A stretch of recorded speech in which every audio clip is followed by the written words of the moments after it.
बिस्मिल्लाहिर्रहमानिर्रहीम अस्सलामुअलैकुम या इली हक हैदर। उम्मीद करना तुम सारे भरा ठीक होवोगे तो अल्लाह ताला तुहानू सारिਆਂ ਨੂੰ ठीक रखे। तो अज तुहानू एक नवी गल सुनाई कि जदों बंदा फेमस हो जाता तो सारिਆਂ ਦਾ तो नहीं मानता, तो कुछ बंदे अपना अब्बा भी बदल लैंदे ने। तो मैं नहीं आंदा पे जनाब रजब भट्ट, जिस तरह तुहानू पता है पिछले दिनों जो दी शादी हुई है, डक्की उत्थे आया है, उस तो बाद मिस्टर पतलू आया, मिस्टर पतलू की क्लैश भी हुई है। मगर रजब भट्ट तो जनाब हो गया परचा। रजब भट्ट का परचा होया जो FIR लिखी गई तो तुहानू पता वो थले वल्दियत भी लिखी जाती है। तो लो सब नों पहला वीडियो वेख लो तो फिर इस उत्ते गल करने।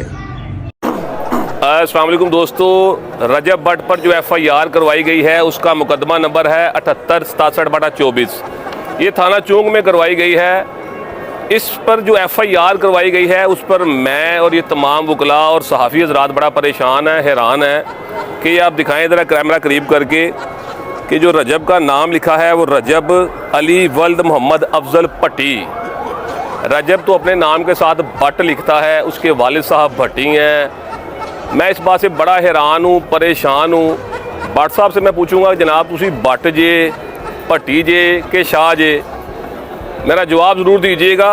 मैं बड़ा हैरान हुआ हूँ ये FIR देकर, और मुझे वो एक कहावत सी याद आ गई कि बंदे को अपनी ज़ात नहीं बदलनी चाहिए, क्योंकि जोड़ा बंदा अपनी ज़ात बदलता है ना वो मेरे हिसाब नाल अपना अब्बा बदलता है।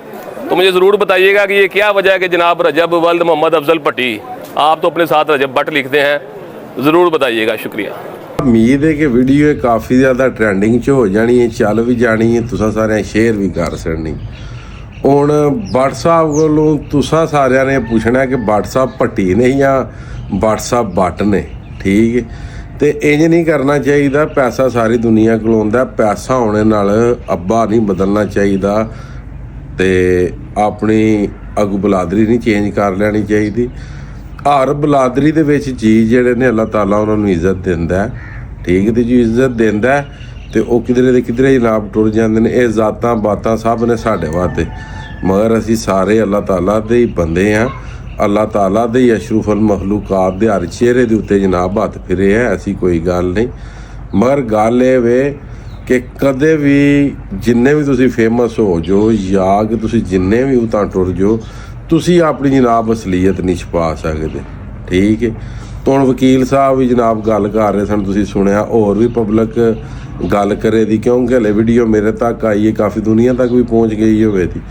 तो मजीद अल्लाह ताला तुहानू भी मैनू भी जिहड़ी साडी फैमिली है असीं उहदे जनाब नां रोशन करिए तो अपनी फैमिली जी रवीए, लिहाजा कि इंज दा काम ना करिए भी अब्बा बदलने वाला, ठीक है।